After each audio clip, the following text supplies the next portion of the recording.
स्वीकार किया तो हमेशा के लिए परमेश्वर ने हमें क्षमा किया, हमेशा के लिए। हमारा पाप का क्षमा हमेशा का है, हमेशा याद रखना, हमेशा का है। आपका पाप क्षमा हो गया, समझो आपने 20 साल की उम्र में परमेश्वर से स्वीकार किया था, प्रभु से क्षमा मांगा था। आपके बुढ़ापे में भी और आपके स्वर्ग में जाने के समय भी वो क्षमा कायम रहेगी, क्योंकि परमेश्वर ने हम लोग को हमेशा के लिए क्षमा किया है। ठीक है, असली नोट मिले उसको, इसके लिए वो अपना कर्जा भूल गया है। समझ रहे हैं आप? नकली नोट नहीं मिले। नकली नोट क्या था? नकली नोट के एनिमल सेक्रीफाइसेस से, पुराने नियम में जो जानवर का बलिदान देते थे वो नकली नोट थे। लेकिन असली नोट यीशु मसीह है, जो निष्पाप मेमना हमारे लिए मारा गया। आपका कितना भी कर्जा है, कितना भी पाप है, प्रभु ने लिया है। ठीक है, और प्रभु ने लिया है और उसको माफी दी है। रेमिशन of since is very important. ये हमारे दिल में हमेशा छपा रहना चाहिए कि मेरे पाप क्षमा हुए हैं। इसके लिए शैतान कुछ भी रिमाइंड कर नहीं सकता है, कोई इंसान भी आपको रिमाइंड कर नहीं सकता है कि आप पापी है, क्योंकि प्रभु ने हम लोग को धर्मी बनाया है। ठीक है, 19 देखेंगे।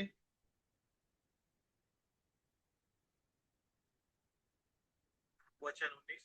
हाँ, एक एक मिनट, 19 से लेके 25 तक पढ़िए। वचन 19 से 25। इसलिए हे भाइयों, जब हमें यीशु के लहू के द्वारा उस नए और जीवित मार्ग से पवित्र स्थान में प्रवेश करने का हिया हो गया है, जो उसने पर्दे अर्थात अपने शरीर में से होकर हमारे लिए अभिषेक किया है, और इसलिए कि हमारा ऐसा महान याजक है जो परमेश्वर के घर का अधिकारी है। तो आओ हम सच्चे मन और पूरे विश्वास के साथ और विवेक का दोष दूर करने के लिए हृदय पर छिड़काव लेकर और देह को शुद्ध जल से धुलवा कर परमेश्वर के समीप जाए।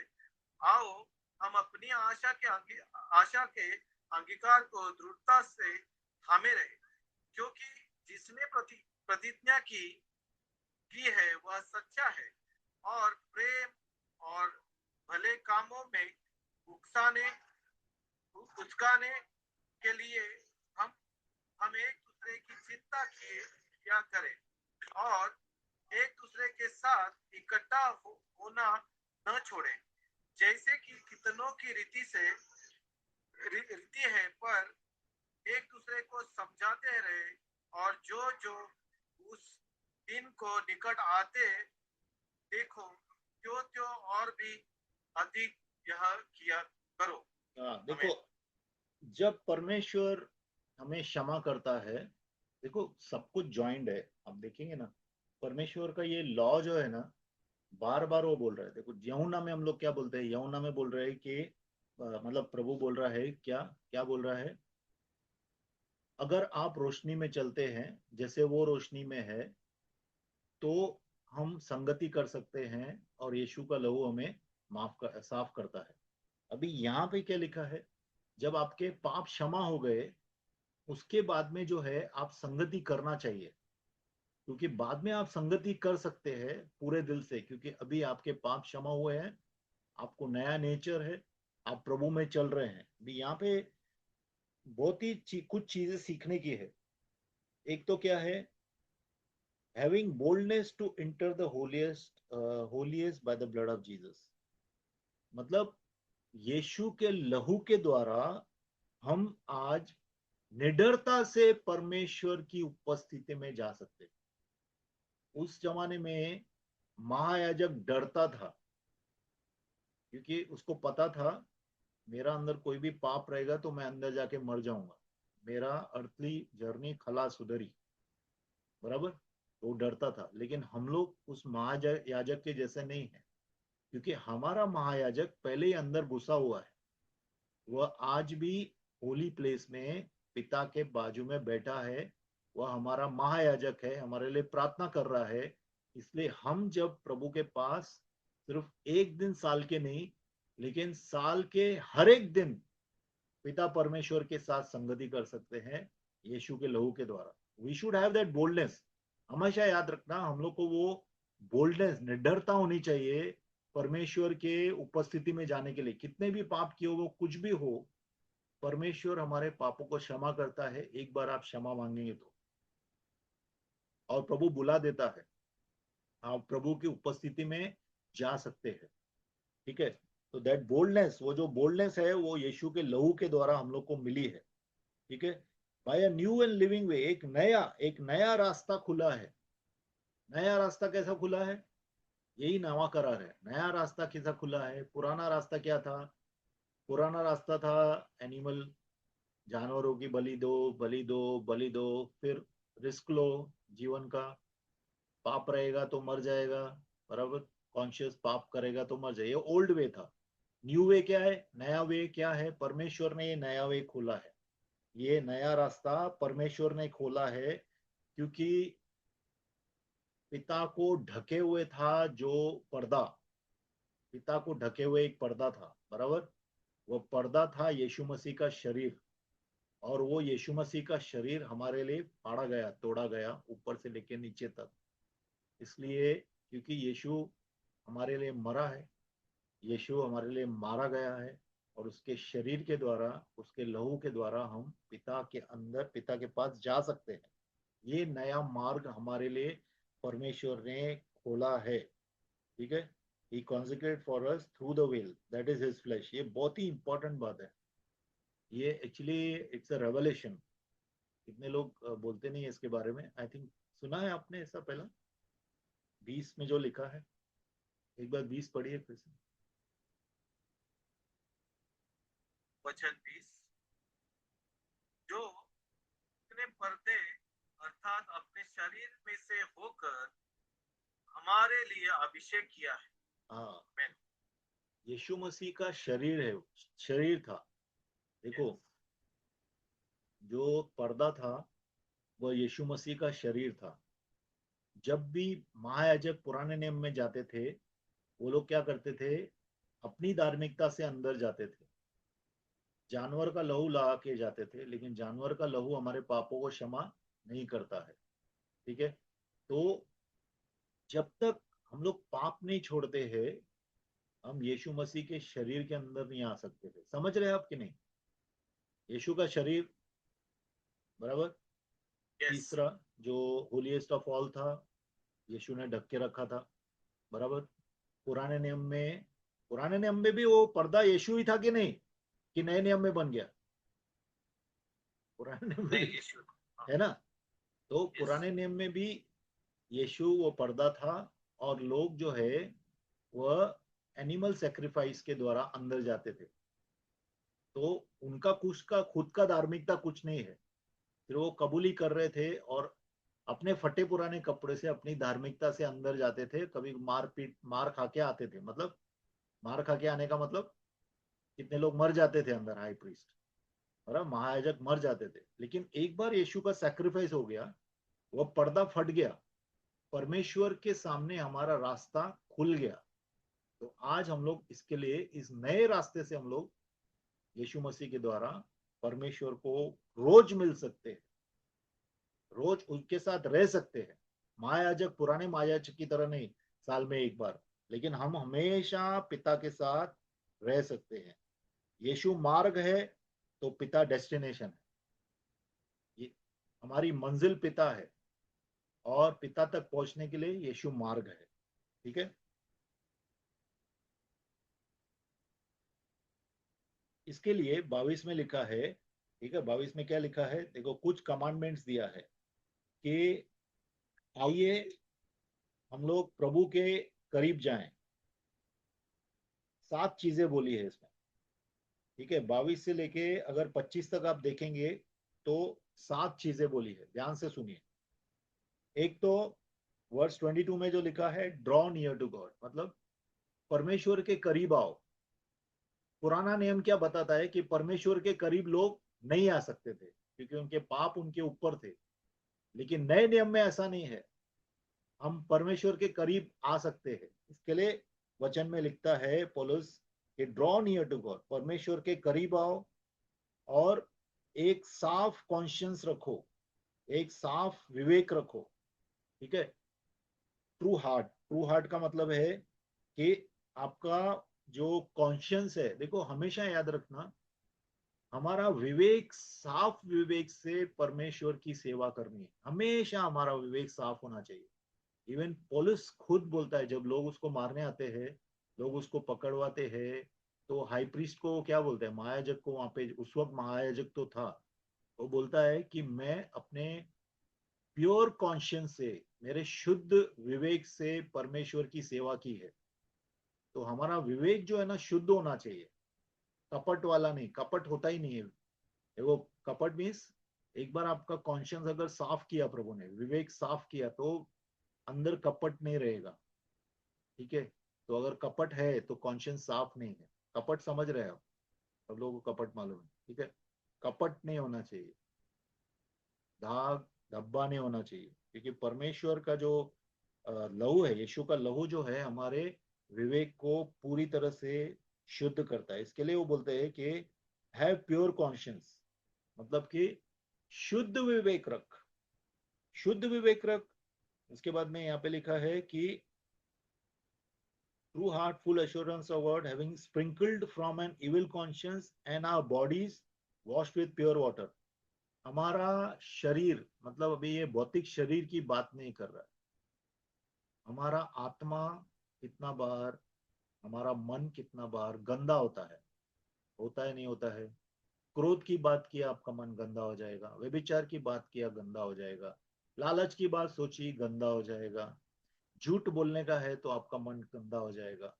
तो ये सब गंदे मन जो है, अलग अलग पापों से जब हमारे मन गंदे होते हैं, वह परमेश्वर के पानी से साफ करना है। परमेश्वर का पानी ये है वचन। जब हम वचन पढ़ते हैं तो हमारे मनों को प्रभु साफ करता है। ठीक है, हमारे दिलों को, हमारे कॉन्शियंस को साफ करता है। इसके लिए प्रभु का वचन यहाँ पे बोलता है कि have clean bodies. Clean bodies का मतलब शरीर को साफ करना नहीं है, हमारे आत्मिक शरीर को साफ करना है, हमारे मन को, हमारी आत्मा के कॉन्शियंस को साफ रखना है। ठीक है, हैव अनवेवरिंग फेथ। ठीक है, प्रभु में एक जैसा, full assurance of faith means पूरा का पूरा विश्वास प्रभु के अंदर होना चाहिए। डगमगाने वाला विश्वास नहीं होना चाहिए, एक कड़ा विश्वास होना चाहिए। अगर कितना बार अपना डगमगाता भी है विश्वास, तो अपने को प्रभु से पूछना है, बोलना है, प्रभु मेरे विश्वास को स्थिर कर। ठीक है, तो परमेश्वर हमारे हमारे विश्वास को स्थिर करेगा। और हमेशा याद रखो, परमेश्वर अपनी इच्छा के अनुसार आप जो भी मांगते हैं, उसकी इच्छा के अनुसार वो जरूर पूरा करता है। ठीक है, तो अनवेवरिंग फेथ और अच्छे काम करो। अच्छे काम करना भी जरूरी है। अभी देखो यहाँ पे क्या लिखा है 24 में, latest consider in order to stir up love and good works. 24 पढ़िए ब्रदर। वचन 24, और प्रेम और भले कामों में उकसाने उकसाने के लिए हम एक दूसरे की चिंता किया करें। हाँ, देखो, उकसाने के लिए, लोग गुस्सा देने के लिए उकसाते हैं, बराबर। लोग कितना बार पाप करने के लिए उकसाते हैं, बराबर है, झूठ बोलने के लिए उकसाते हैं। लेकिन यहाँ पे क्या बोल रहे हैं कि प्रेम को उकसाओ। आपके अंदर परमेश्वर का जो प्रेम है उसको उकसाओ, और अच्छे काम करने के लिए लोगों को उकसाओ। अभी आपका भाई समझो कभी झूठ बोल रहा है किधर, तो आप कभी उसको बोलते हैं क्या, टोकते हैं कभी, उसी वक्त गुस्से में बोला वो नहीं, उसको समझाते हैं कभी साइड में लेके। स्टर अप मतलब क्या, उकसाने का मतलब क्या। देखो, कभी झगड़ा होता है, समझो दो दो भाइयों का झगड़ा होता है, तो बीच में भाभी लोग उकसाते हैं अपने पति को। वैसा उकसाने का नहीं है, अच्छा उकसाना है। अच्छा उकसाना मतलब प्रेम से उकसाना है, प्रेम के लिए स्पर करना है। हाँ ना, प्रभु को अपन प्रार्थना करेंगे। अपन ये करेंगे, अपन उधर मिलने जाएंगे, वो बीमार है, हॉस्पिटल में है, करते हैं हम लोग का कैसा रहता है, अरे उसका पैसा देने का है, जरा दे देना उसको। मतलब हम लोग का कैसा रहता है, नीड बेस्ड उकसाना रहता है, जरूरत है ना उसके लिए उकसाते हैं हम लोग, लेकिन प्रेम के लिए और अच्छे काम करने के लिए नहीं उकसाते हैं। तो प्रभु का वचन यहाँ पे बोलता है कि consider one another in order to stir up love and good works, मतलब एक दूसरे को परमेश्वर के प्रेम में उकसाओ और अच्छे काम करने में उकसाओ, क्योंकि हम अभी परमेश्वर के हाथ हैं, हम परमेश्वर के शरीर हैं, प्रभु हमारे द्वारा काम करता है। इसके लिए हम सब लोगों को अपने कलीसिया में कहीं पे भी जो भी बिलीवर से मिलते हैं, एक दूसरे को उकसाना, अच्छे काम के लिए उकसाना। और उसके लिए कैसा रहता है, देखो कभी कभी मेरे को बहुत टेस्टिमनीज जो रहती है ना, शॉर्ट टेस्टिमनी रहती है कितने की, लेकिन वो आपको छू जाती है। अभी एक मैं कलीसिया में गया था, वहाँ पे घर काम करने वाली भाई लोग आते हैं, तो एक क्या बोल दी, उसका क्या टेस्टिमनी बोली, मेरे को ये हराम का खाने का नहीं होता है, मैं काम करके खाएगी, हराम का नहीं खाने का। मैं, ये टेस्टिमनी है, देखो ये बड़ी टेस्टिमनी है, मतलब मैं ऐसा ही नहीं खाऊंगी, मैं काम करूंगी। दैट शोज के वो आदमी के अंदर क्या है। दूसरा एक जगह फोन के ऊपर मेरे को एक बहन ने बोला, पास्टर मेरे को पंचायत करने का आदत नहीं है।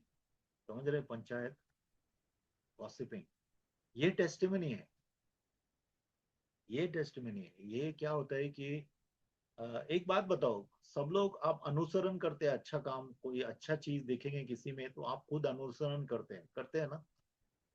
तो आप समझो कोई सामने है जो ऐसा आपको बोलेगा, अरे मैं तो चुगली नहीं करते, तो आप उसको देख के आपको भी लगेगा मैं भी चुगली छोड़ना चाहिए, बराबर। तो प्रभु का वचन बोलता है इस तरह से परमेश्वर का प्रेम और अच्छे काम में एक दूसरे को उकसाओ, एक दूसरे को उत्साहित करो, परमेश्वर का अच्छे काम करने के लिए, परमेश्वर का प्रेम दिखाने के लिए।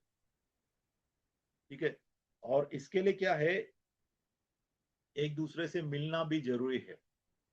इसके लिए कलीसिया में मिलना जरूरी है। कलीसिया में आप प्रभु से मिलने आते हैं, और कितनी जगह पे फेलोशिप अपने भाई बहनों से भी मिलने आते हैं। ठीक है, ऐसा आप कितने भाइयों को जब देखते हैं आपको अंदर से खुशी होती है, दिल में खुशी होती है। क्यों होती है, क्यों होती है? देखो कभी कभी हमारे ब्लड रिलेटिव से मिलने में भी इतनी खुशी नहीं होती है, जब हम लोग को प्रभु के लोगों से मिलने में खुशी होती है। वो जो है आत्मिक खुशी है, हमारी आत्मा जो है अंदर से खुश होती है अपने भाइयों को देख के। ठीक है, और कोई भाई अगर अच्छा चलता होगा ना प्रभु में, वो एक एक्चुअली उस दिन डायरेक्ट बोल रहा था कि कितना बार प्रचारकों के पीछे उसने हालो हालो देखा है, हालो मतलब गिरा रहता है, वो देखा है, ऐसा वो बोल रहा था। मुझे पता नहीं है, बट वो काफी प्रभु में बढ़ा हुआ ये दास है। तो क्या रहता है कि संगति से एक दूसरे को एक तो उत्साहित कर सकेंगे आप, एक दूसरे को इनकरेज कर सकेंगे, एक दूसरे को हेल्प भी कर सकेंगे। कितना बार word of wisdom, word of knowledge सिर्फ आपका पुलपिट में नहीं चलता है। Word of wisdom, word of wisdom, word of knowledge, समझ रहे हैं आप? ज्ञान का वचन, बुद्धि का वचन, कितना बार जस्ट फेलोशिप में आप बातचीत कर रहे हैं ना, आपस में बैठे हैं, तभी भी चलता है। आपको क्या लगता है, पवित्र आत्मा इज रिस्ट्रिक्टेड? पवित्र आत्मा जब भी अभी प्रीचिंग होएगा, अभी गाना गाएंगे, अभी प्रार्थना करेंगे, तभी पवित्र आत्मा ये देता है क्या, ज्ञान का वचन, बुद्धि का वचन? अरे कभी कभी घर पे बैठ के आपको ज्ञान का वचन, बुद्धि का वचन मिलेगा दूसरों लोगों के लिए। कभी कभी आप जब मिलने गए किसी से, उधर ज्ञान का वचन, बुद्धि का वचन मिलेगा। क्योंकि यीशु मसीह में जीवन जो है ना, वो एक कोई इवेंट नहीं है। एक इवेंट नहीं है कि आप गए अभी चर्च में, अभी पवित्र आत्मा चालू हो गया, नहीं नहीं। पवित्र आत्मा हमेशा आपके साथ है। आप जहां जाते हैं पवित्र आत्मा को लेके जाते हैं, या पवित्र आत्मा आपको लेके, जब आपको पवित्र आत्मा लेके जाएगा तब आप प्रभु में बढ़ रहे हैं। जब आप पवित्र आत्मा को लेके जाते हैं तो अभी आप नए हैं। समझ रहे हो बात को? See, when you are led by the holy spirit, जब पवित्र आत्मा आपका अगुवाई करता है तो आप परमेश्वर के बच्चे हैं, पुत्र हैं, बराबर। लेकिन कितना बार क्या होता है, हम लोग को करने का है कोई चीजें, तो पवित्र आत्मा कितना बार कंसेंट मतलब रिलक्टेंटली करता है, मतलब उनको उसको नहीं करना है फिर भी करता है, क्योंकि प्रभु के बच्चे हैं हम लोग।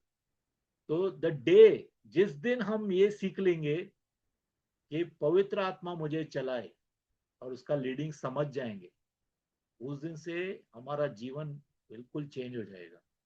आपका टाइम शेड्यूल चेंज हो जाएगा, आपका जॉब में बातचीत करना चेंज हो जाएगा, घर के रिलेशनशिप चेंज हो जाएंगे, सब चेंज हो जाएगा जिस दिन पवित्र आत्मा आपको चलाना चालू करेगा और आप पवित्र आत्मा को सुनेंगे। ठीक है, क्योंकि अभी बहुत ही कम लोग हैं मेरे ख्याल से जो सच में पवित्र आत्मा को सुन के चलते हैं। And he is still looking, अभी भी वो देख रहा है कि कौन ऐसा इंसान है जो मुझे सुन के चलेगा। ठीक है, तो संगति करना बहुत ही इंपॉर्टेंट है। ठीक है, इसके लिए यहाँ पे बोलता है 25 पढ़िए। वचन 25। हाँ। और एक दूसरे के साथ इकट्ठा होना न छोड़े, जैसे कि कितनों कितनों की रीति है, पर एक दूसरे दूसरे को समझाते रहे, और जो जो उस दिन को निकट आते देखो, त्यों त्यों और भी अधिक यह किया करो। अभी ये सेकेंड सेंचुरी में लिखा हुआ है, बराबर। इसको 2000 साल, 2000 नहीं तो कम से कम 1900 साल तो हुए रहेंगे लिखे ये वचन को। ठीक है, पौलुस तभी था। तो अभी इतना साल पहले वो बोल रहा है कि परमेश्वर का दिन बहुत नजदीक आ रहा है, इसके लिए एक दूसरे को हिम्मत दो, एक दूसरे को उत्साहित करो, एक दूसरे मिलो, फेलोशिप में आओ। उस समय बोल रहा है, आज कितना फेलोशिप में अपने को मिलना चाहिए। ठीक है, एक बार याद रखिए कि अगर हमारे दिल में देखो पाप नहीं रहेगा ना, सेल्फिशनेस पाप ये सब नहीं रहेगा ना, तो हम लोग को फेलोशिप में मजा आएगा, हम लोग दूसरों से फेलोशिप कर सकेंगे। ठीक है, एक फेलोशिप एक मालिश की तरह काम करेगा। मालिश करके अपन कैसा लगता है, पूरा बॉडी का मालिश किया, मसाज किया, एकदम अच्छा लगता है बॉडी को। वैसा ही फेलोशिप है, प्रभु ने फेलोशिप रखा है, संगति रखा है कि हम वहां से एकदम नए बन के आए, रिलैक्स होके आए। पूरा दुनिया भर जिंदगी भर मतलब काम करते हैं तो उधर भी गाली गलोच वाले, गुटके वाले, ये वो सब लोग मिलते हैं अपने को, बराबर। लेकिन हम जब भाइयों के साथ आते हैं, संगति करते हैं, तो एक हमारे अंदर एक उत्साह आता है, एक आनंद आता है, एक वननेस भी आता है, हम परमेश्वर के शरीर से सम्मिलित होते हैं। ठीक है, इसके लिए पौलुस यहाँ पे बोलता है कि एक दूसरे के से मिलना मत छोड़ो। ठीक है, एक दूसरे को उत्साहित करो। हालेलुया। ठीक है, तो हम लोग यहाँ पे एंड करते हैं। मेरे को लगता है कि अपन नेक्स्ट सेक्शन अगर लेंगे तो थोड़ा टाइम लगेगा उसको। बड़ी से पास। हाँ, ओके, ठीक है, मैं इधर एंड करता हूँ।